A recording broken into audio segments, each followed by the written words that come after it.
Hello, everybody, and welcome to our June program for AAF Roanoke. I'd like to welcome everyone who's here today, and thank you for attending. I will turn this over to Carrie, who is going to introduce our presenter today. Good afternoon. I'm Carrie Cousins. I am the Director of Digital Marketing at LeadPoint Digital and have the pleasure of working with Brad Timofeev every day. I think, will get a lot out of this session. We've really been looking at GA4 hard, and Brad has really led the way with that. He has worked to transfer all of our clients over and get a better understanding of the platform as the sunset nears later this month. Brad has been working in digital marketing for more than 15 years. He is one of the partners here at LeadPoint Digital, and he's certified in a variety of digital marketing realms and has a great knowledge of everything digital. And I'd like to give kind of a virtual round of applause to Brad for taking this on today. Thank you. Yeah. Thanks, everybody. So I guess we'll jump right in.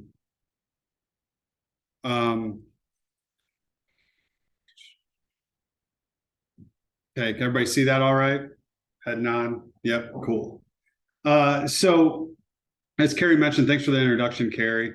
I've been in this industry for about 15 years, and one thing is always a constant is that there's change. There's change every day, every hour. Something's always changing. And usually we don't know about it until after it changes. The nice thing about Google Analytics 4 is, although it's another change and it's caused a lot of pain to a lot of people, we've known about it for about a year now. So I've dedicated a lot of my time and knowledge towards the transition of Google Analytics into this new 4 platform. So what I want to do today is just kind of walk everybody through it and give you a roadmap of how you can best utilize Google Analytics 4 and what to expect. So before we get started, I'd like to do a little bit of roll call on, does everybody know what Google Analytics 4 is? And you can just drop it in the chat windows and I'll see that kind of stuff pop up because I got a couple more questions for you. It always helps to know, what everybody's thinking, what their knowledge base is before you jump into one of these things so you can kind of customize it.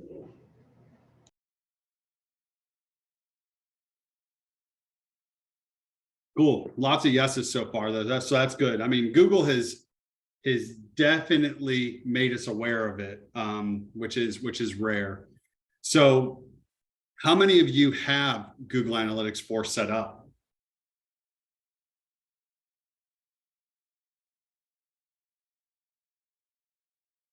Cool. Lots of we do's. I like it. So what do we use Analytics for? How do you want to use it? Does anybody have any ideas on that?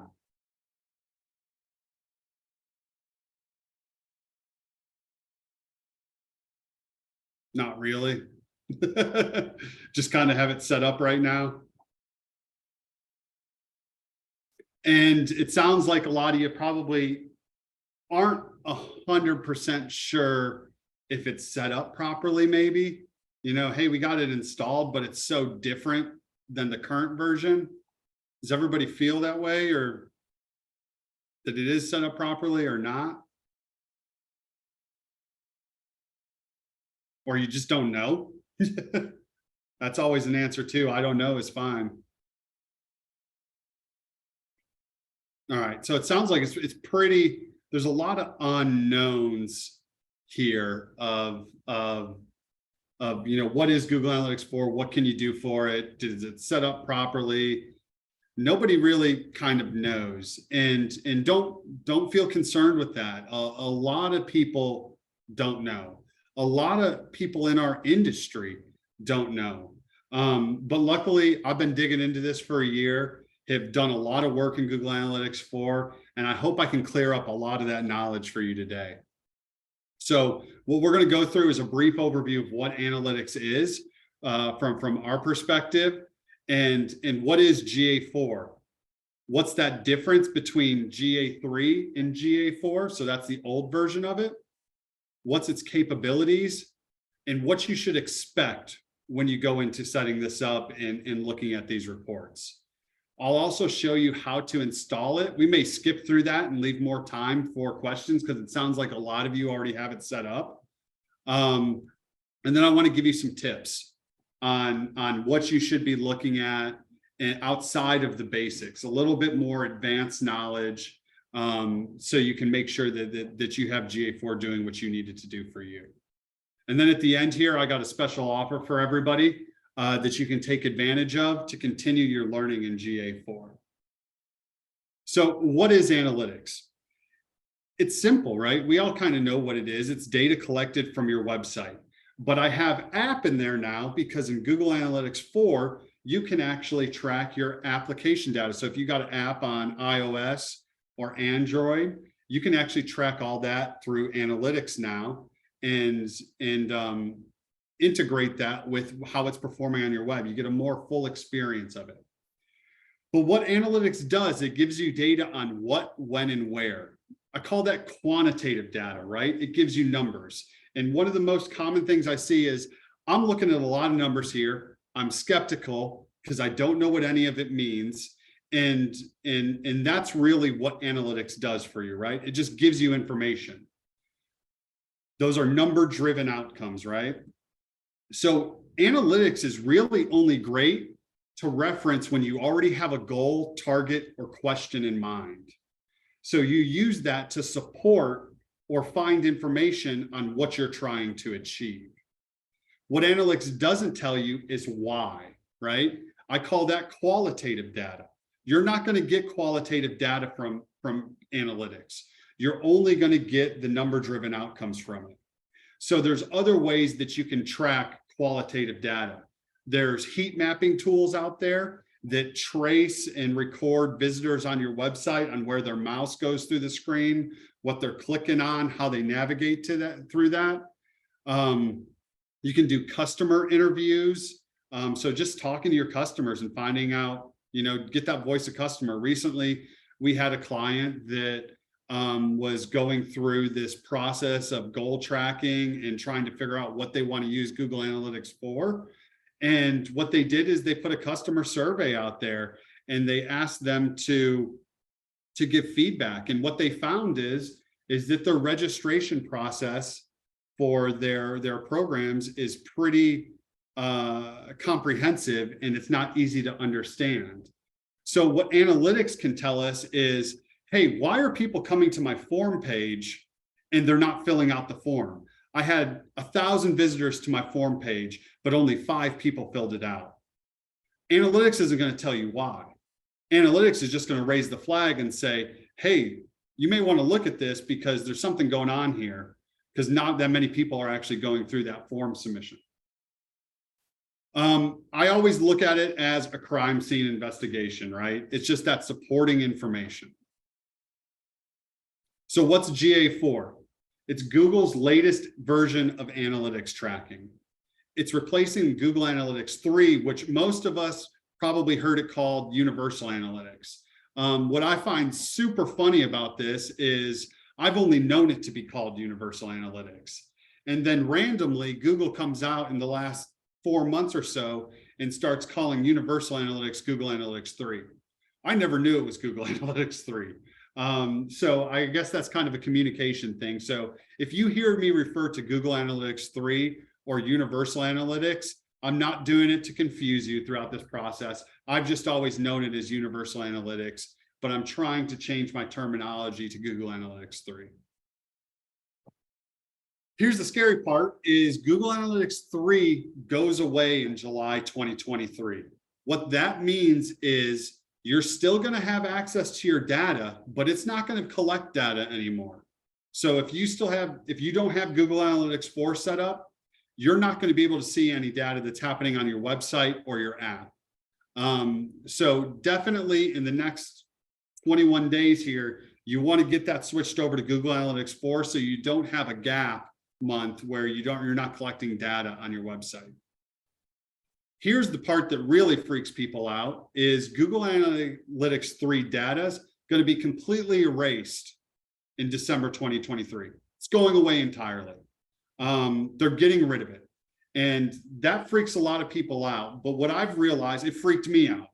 I mean, I got 15, 20 plus years of data on my clients, and all that's going away. Seasonality trends that I check, everything. But what I realized through this process is it's not really going to matter that it goes away. So one of the things that I recommend is take screenshots of your current analytics accounts, your historical accounts, export some of that data into Excel or CVS files, and store it in an area where you can reference it in the past before the end of December. Because just in case you want to go back and look at that data and reference it, you're not going to have anywhere to go unless you pull that stuff down. But at the end of the day, Google Analytics 4 is so different, and it changes the way that we think about analytics, that a lot of that old data is really not going to be useful anyways. And I'll bring that to light more throughout this presentation. So GA3 versus GA4, here's the comparison, right? This is not all of them, but these are the ones that you probably need to know. Tracking type, okay? Google Analytics 3 was using page view or session tracking, okay? That's basically, we referred to it before Google Analytics 3 as hits, right? These are different hits to your website, what pages people are viewing. Google Analytics 4 kind of goes completely away from page view tracking.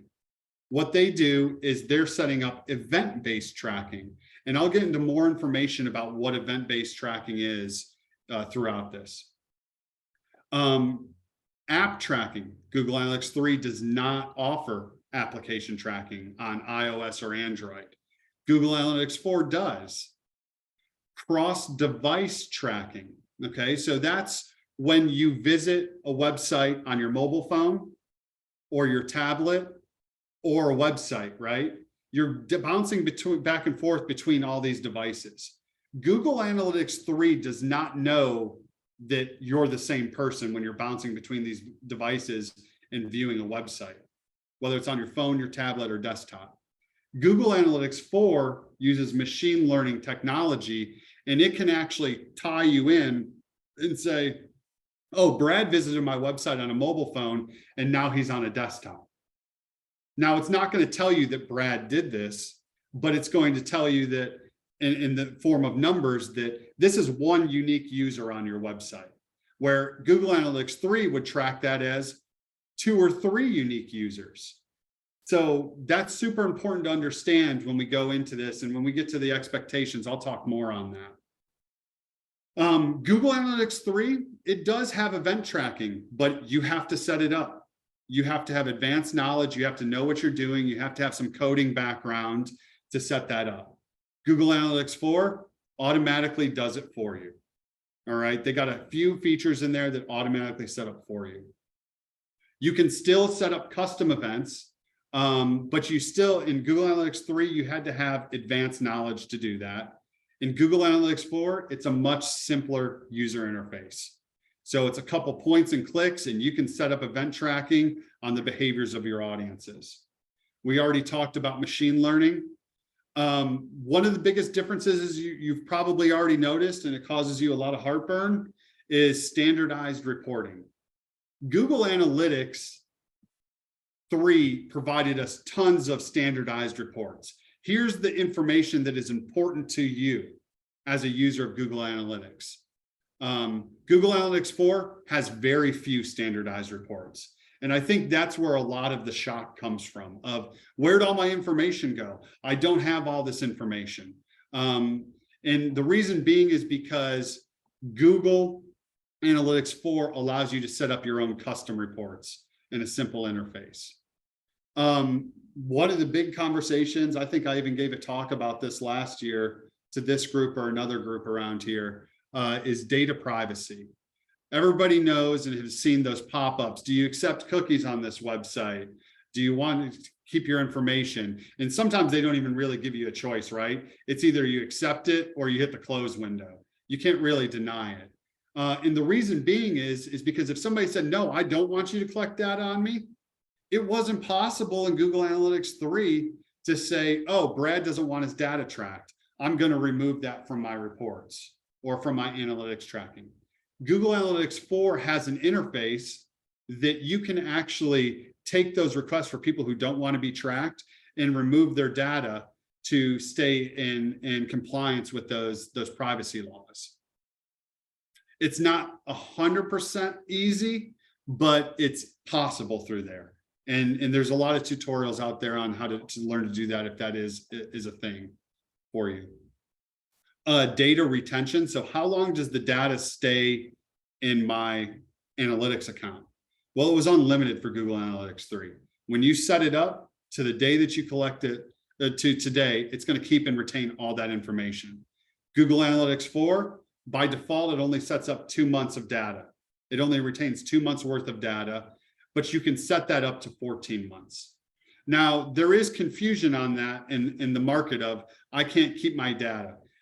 Google Analytics 4 does actually track and keep all of your data in there, but for your customized reports, because we don't have many standardized reports, it will only retain data up to 14 months, and then it'll drop it off.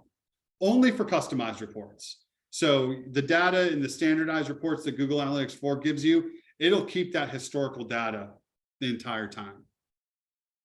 Lead attribution. So when somebody calls you on your website, when somebody purchases a product on your website, fills out a form submission, downloads a brochure or file of some sort.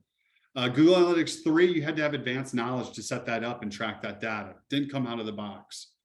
Google Analytics 4, it's one click. You do one click and you have that data available to you. So that's a great feature of that.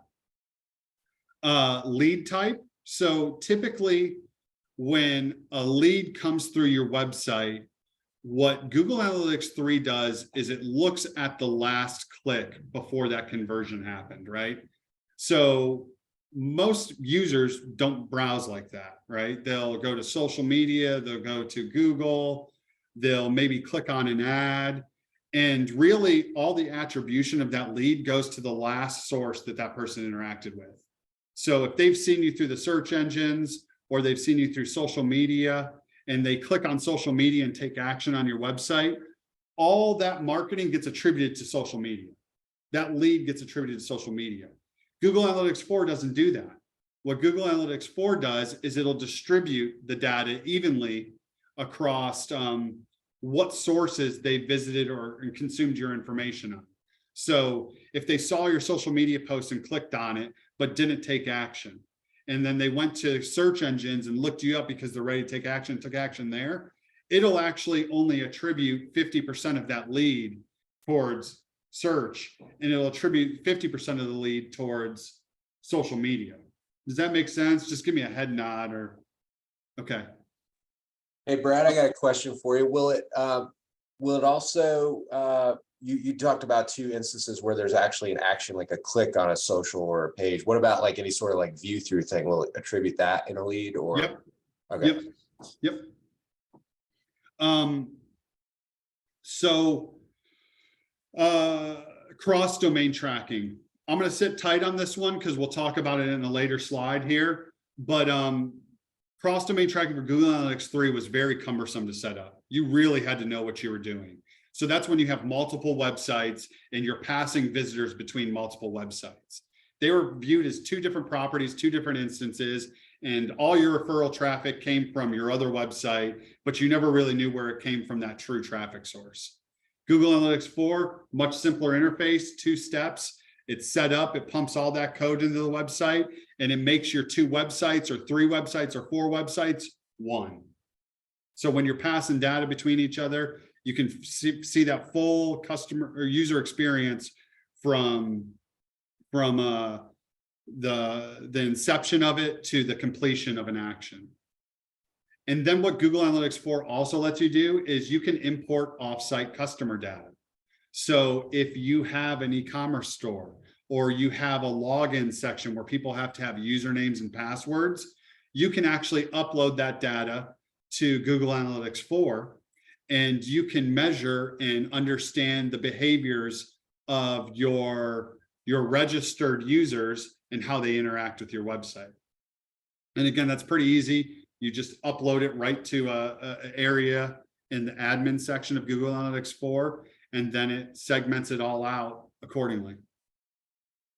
So that's only a few things. That's what I found to be the most important and the most questions I've gotten about this. But there are a lot of different benefits to Google Analytics 4 outside of what we have listed here. I just recommend you continue learning about it to hear those other ones, because we really don't have enough time in 45 minutes here to get through all this. So why did Google do this? Consumer behavior is just more complex. It's not a linear path. They take multiple paths before they actually take action. So Google Analytics 4 is supposed to help us understand that customer journey better. GA4 is way easier to use and more robust for entry-level users. So if you don't know what you're doing, out of the box, it gives you way more features that you don't have to know what you're doing. It's going to give you the information that's more catered to you as a business and organization. Because of that information, you can have stronger insights catered to your business or organization as well. But where you hear a lot of the grump about is for those advanced users, right? The advanced users, it's a steep learning curve for us, because you've taken a complex process that we've understand deeply over the last 10 to 15 years, and they've changed it and simplified it. And usually when you understand something at that deep of a level, it's really hard to turn and change, because they've made it more accessible to everyone. So you hear a lot of pushback, but overall, it's going to be way better in the long haul once you get over that steep learning curve as an advanced user.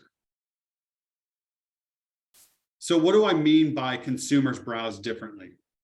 Digital media has evolved, and so have those consumers, all right?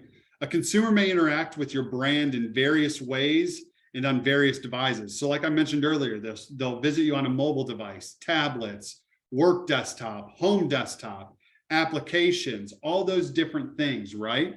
And as I mentioned earlier, those used to be tracked as individual sessions, individual unique users, and it's not accurate. So what Google Analytics 4 is, it gives us better tracking. It uses that machine learning technology to measure user behavior across those multiple devices.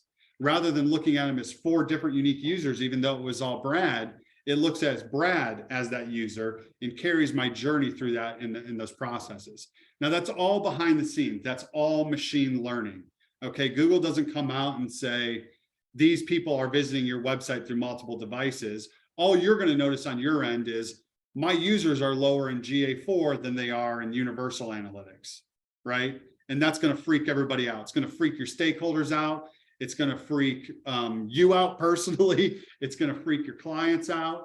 So that's why I'm explaining this now, because what the best thing that you can do with Google Analytics 4 in this transition of data is to communicate that and manage expectations with your stakeholders. So you can kind of mitigate that pushback on why are things down or why are things up. Yeah, we got Nick Cage on here. You guys are sensing the theme, huh?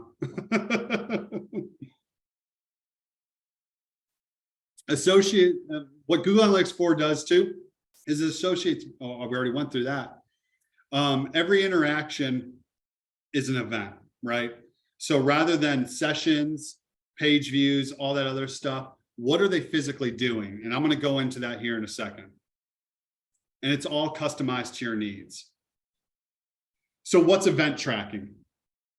It's fun. The fundamentals of tracking in J4 is completely different, as I've mentioned. It's measuring user interactions or occurrences, okay? So that's automatically setting those events up for you. It's still very customized, and each event has additional parameters attributed to it. So if somebody fills out a form, what other information about that form submission can I have and collect through analytics? The only downside is they don't give you standardized reports on this event tracking because it's all customized to you. So you got to go through there and you got to use the exploration tool is what it's called to set up your reports so you can view how many times was this form downloaded? How many times was this form used?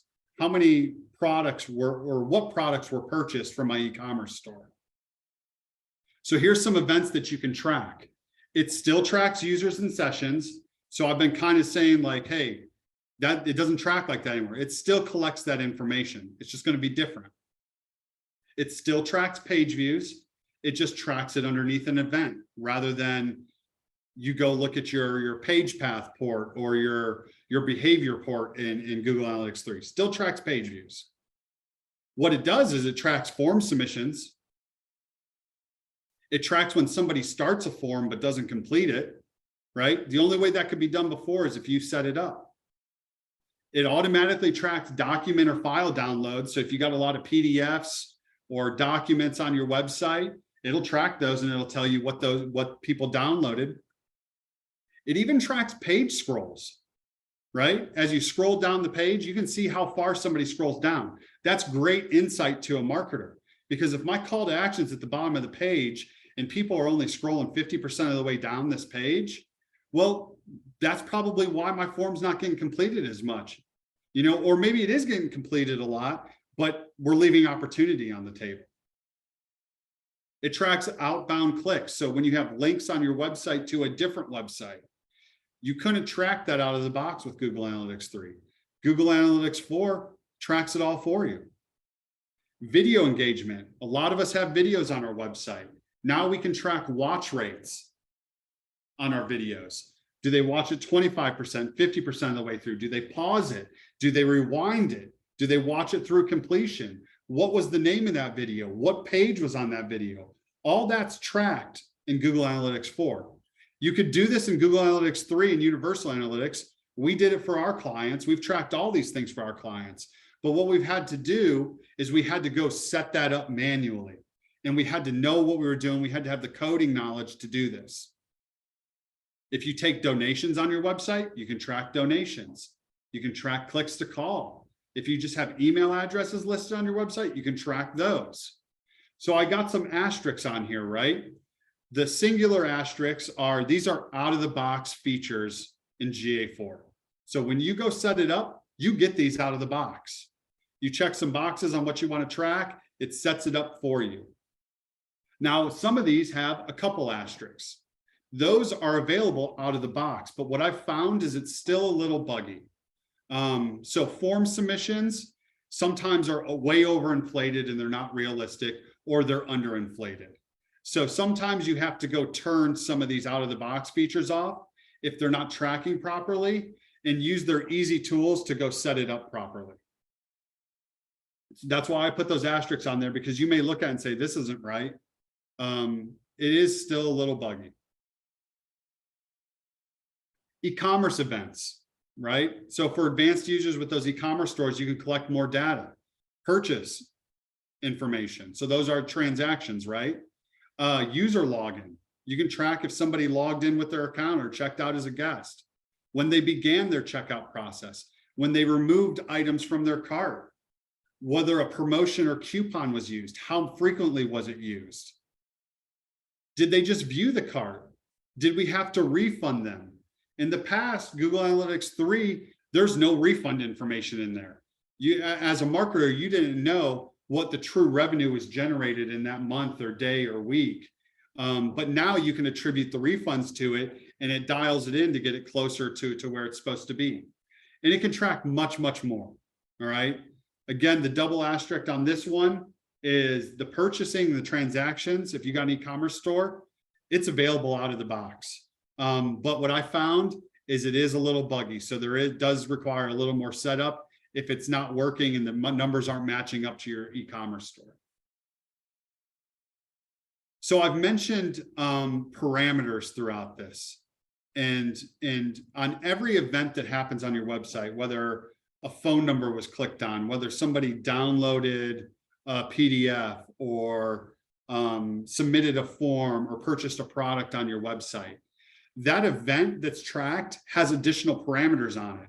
So think of parameters as segmenting, right? An example of this is form submission event parameters, right? So I can track which page that form was on of that event, right? Somebody completed this form, they were on this page, they came from this page prior, so now we're starting to get a path here of their funnel of how they completed their process there of that event. Where did it come from? You know, did it come from Google Ads? Did it come from search engine optimization? Did it come from social media? Did it come from a particular post on social media? It can tell you the title of that form. And what you can also do is you can actually pump form field data through your form tracking as well.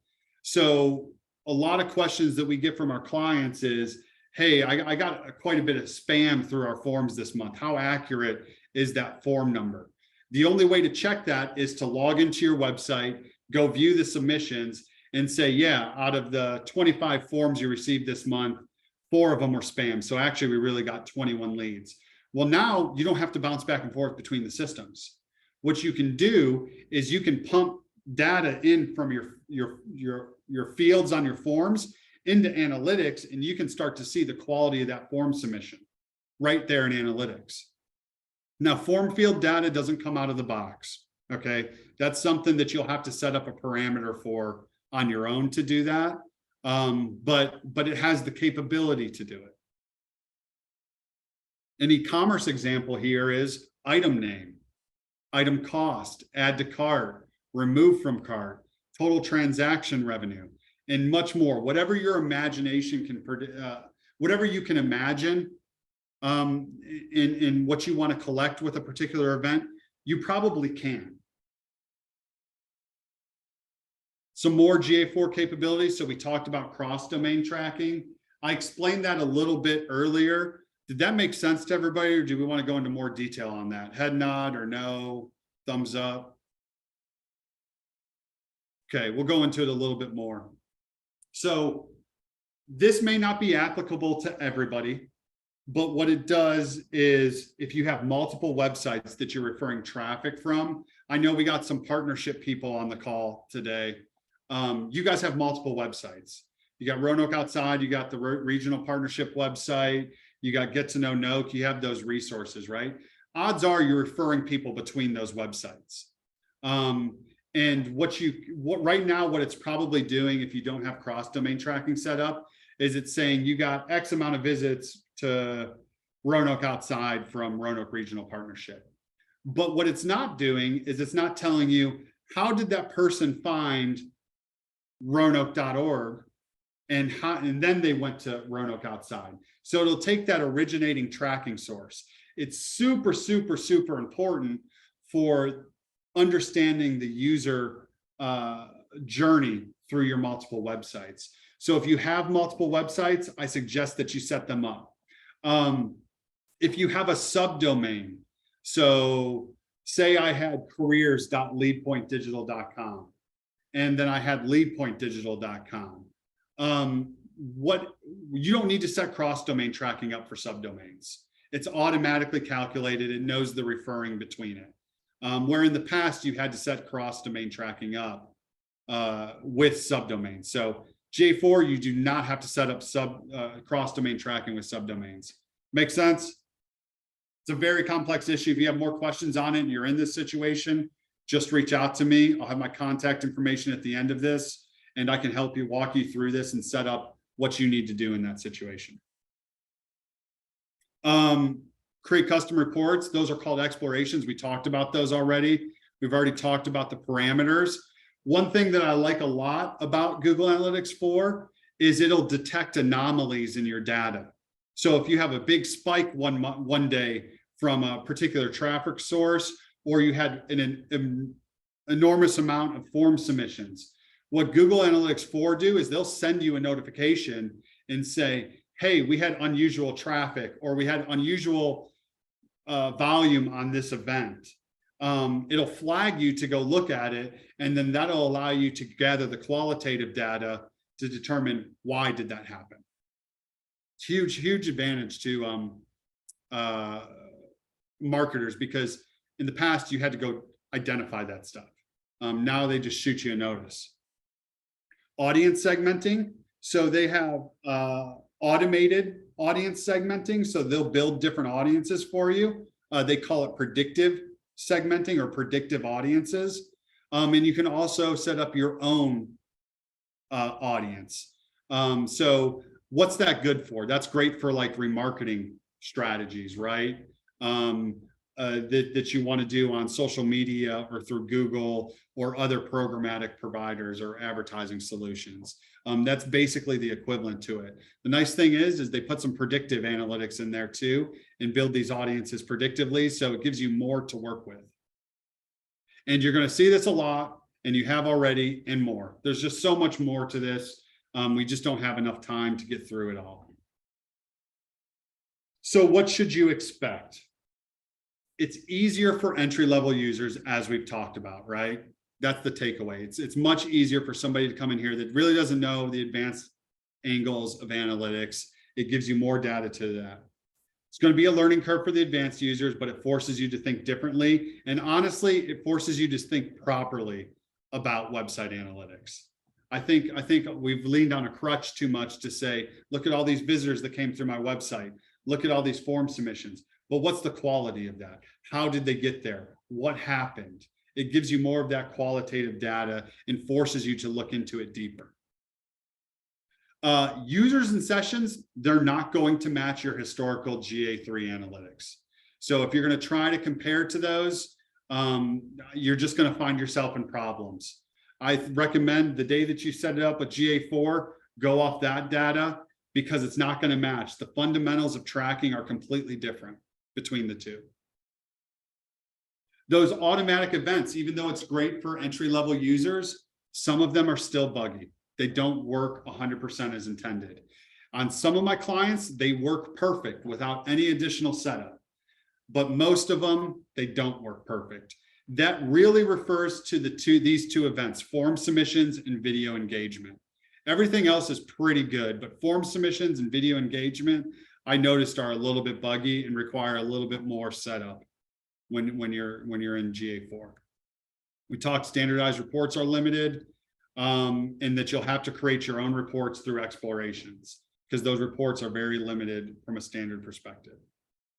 It's also important though to know that when you do set up your custom reports, that data is automatically retained for only 2 months.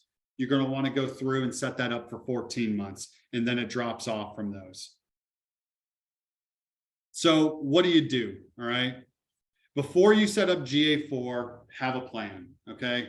Meet with key stakeholders, identify their business goals. And once you have those business goals of what do we want to get out of this, what's important to that business, well, now let's make SMART goals. And SMART goals, for those that don't know, it's an acronym: specific, measurable, achievable, relevant, and time-bound goals, okay?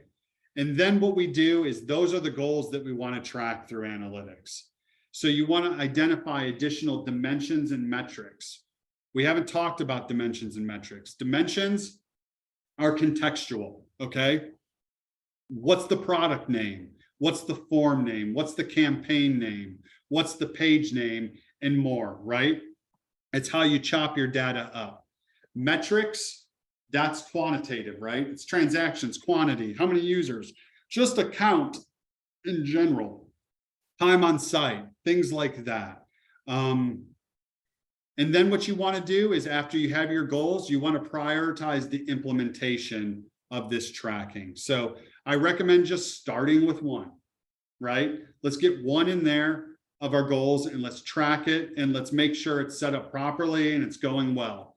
And once it is, start to get the rest of your stuff in there, because it may save you time rather than loading 25 different events in here to say, there's a better way to set this up. It'll help refine your plan. So how to set up GA4. It sounds like everybody's kind of set that up already.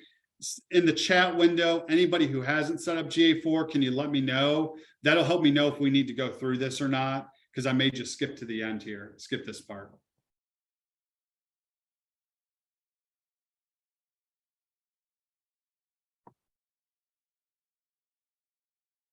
Okay, looks like everybody has it set up. So I'm going to skip through this. There is one slide I'm going to sit on for a second, and it's the business objective slide. What Google does when you go through the setup process is it gives you these options. What do you want to do? What are your business objectives? Do you want to generate leads, drive online sales, raise brand awareness, examine user behavior, or get the baseline reports? This recently rolled out this format in like the last month or so. So this is brand new still. And what many people will tell you is just get baseline reports. I don't recommend doing that. I recommend choosing your true business objectives here, because what this does is it gives you more standardized reports. So it saves you on having to go set up your own custom reports. So your dashboard will look different when you log into Google Analytics 4 based off of what you check here. If you check get baseline reports, you're going to get minimum standardized reports. If you check off these specifics, you're going to get more reports catered to that out of the box.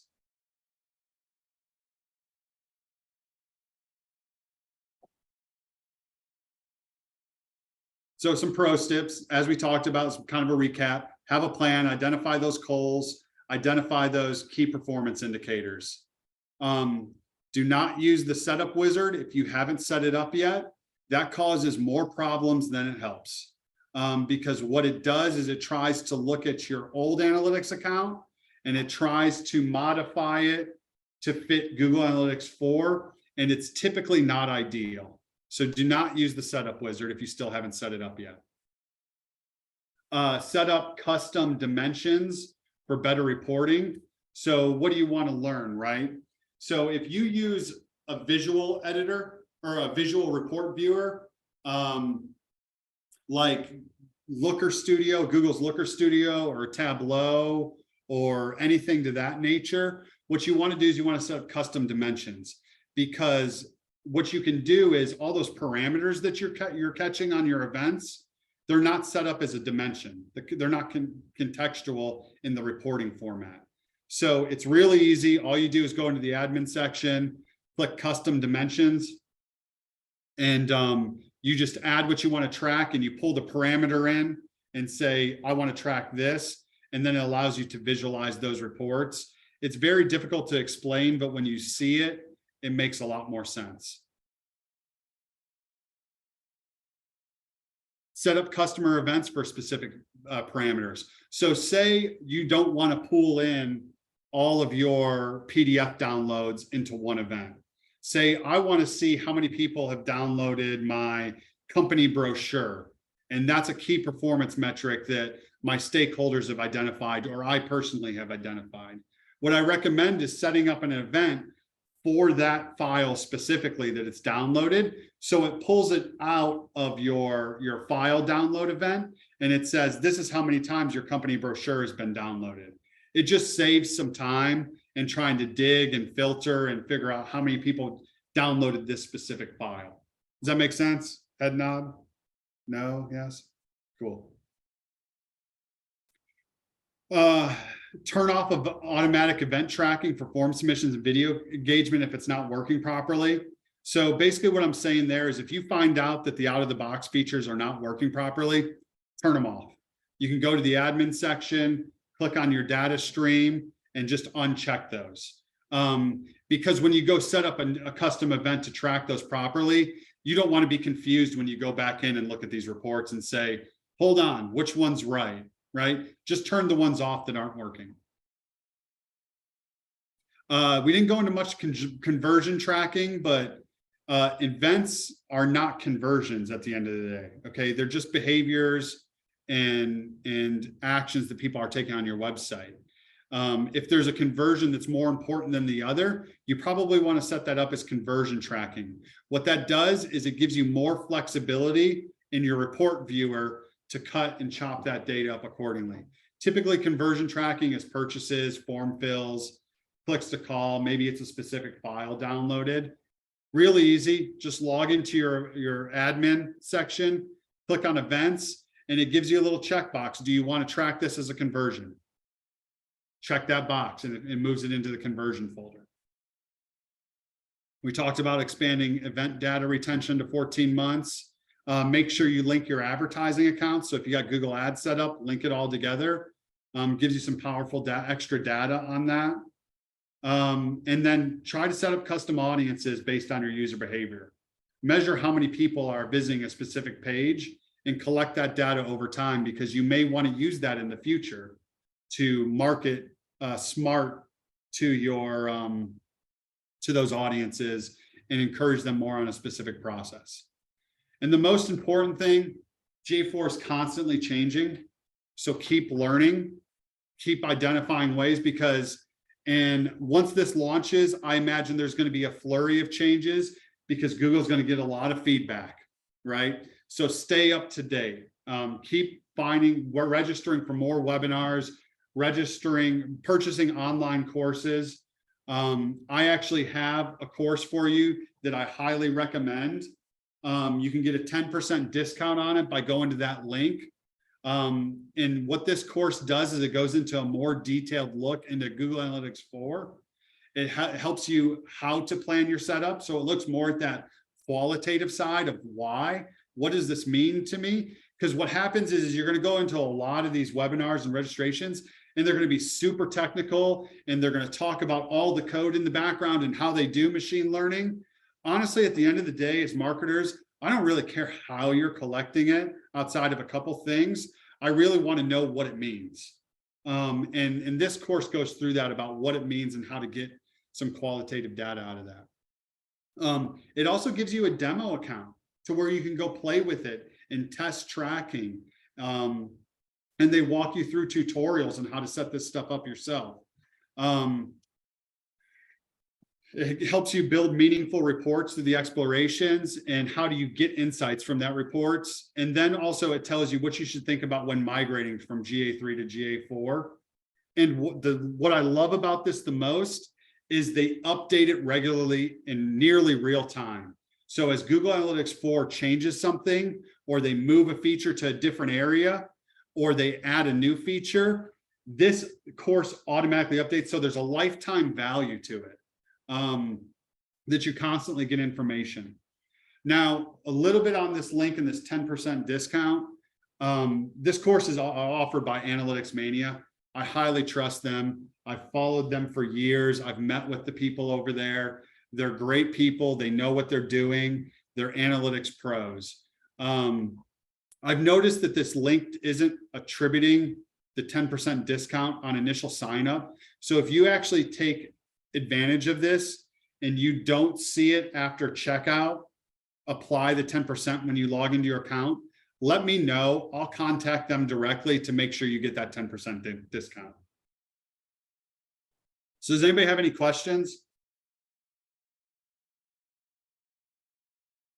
I'm sure a ton, but you just don't know where to start.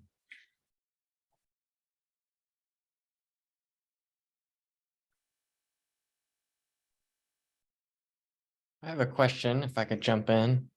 Yep. I'm curious if you have insights into the demographics. I guess in GA4, there are certain thresholds in order to get certain demographic information like age and gender, but the threshold is never explained anywhere. So yeah, so I don't know the thresholds off the top of my head. I do know that they have a threshold help file on Google. I can find that and I can get it off to Carrie or Angie and they can send that out. One thing about demographic data in Google Analytics, even in Google Analytics 3, that was one of the things that kind of went away in GA4. And the reason they did that is because the data wasn't really that accurate. You know, when you look at other resources that capture demographic data like Facebook and other social media profiles, that data is a lot more reliable because people are physically giving those platforms that information, where Google Analytics is collecting it throughout the internet and they're making assumptions. They're really using machine learning in those GA3 reports, and it wasn't really that accurate. There's a lot of discrepancies in it. So I imagine the threshold is based on Again, I'm making an assumption here, but I'm imagining the threshold is based on, hey, we have enough information to know the accuracy or confirm the accuracy of this data. So I'll look for that help file and I'll shoot it off to Carrie and Angie and they can send that out of what those thresholds are. Thanks, I appreciate that.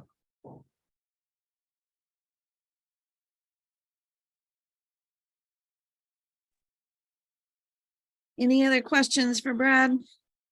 Thank you, Brad. Thank you. Thanks, everybody. All right. If there are no more questions for Brad, I have a few announcements before we get off the call.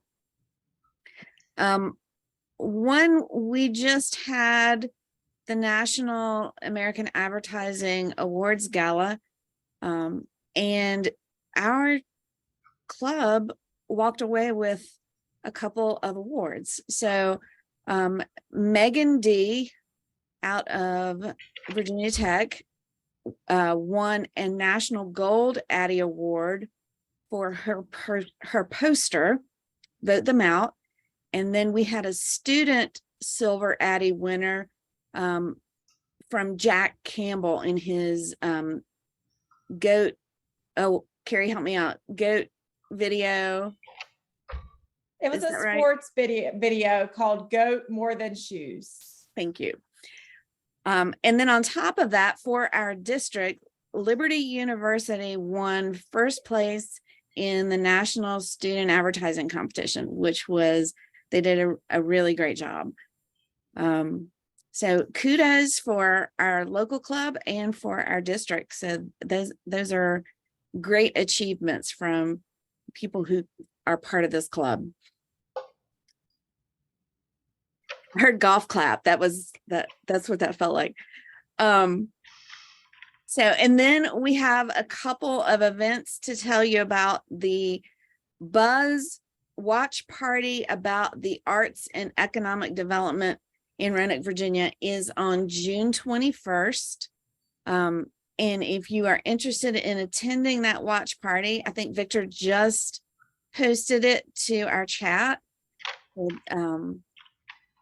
Come out and support. They're always really good programs that have been successful in supporting our nonprofits by our marketing pros in the region. So it's just a great program, and it's really neat to watch it on TV, but on the big screen too, if it's not, if they do the watch party in a theater.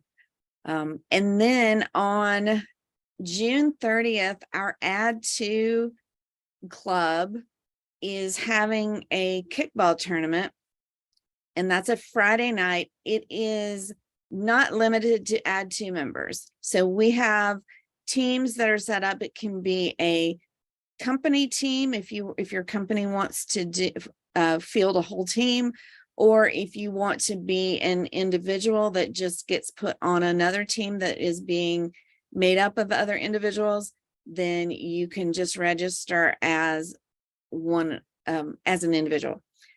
So I think that's all we have upcoming right now, but stay on the lookout for the email that shows you the winners and what they had submitted and won. And then for the different events that we have coming up. It is summertime, but we're not gonna stop providing programs and events. So we hope to see you all out there, and welcome and thank you to some of the other clubs from our district that I noticed have attended. We're happy that you could join us. Thank you, everybody. Have a good day.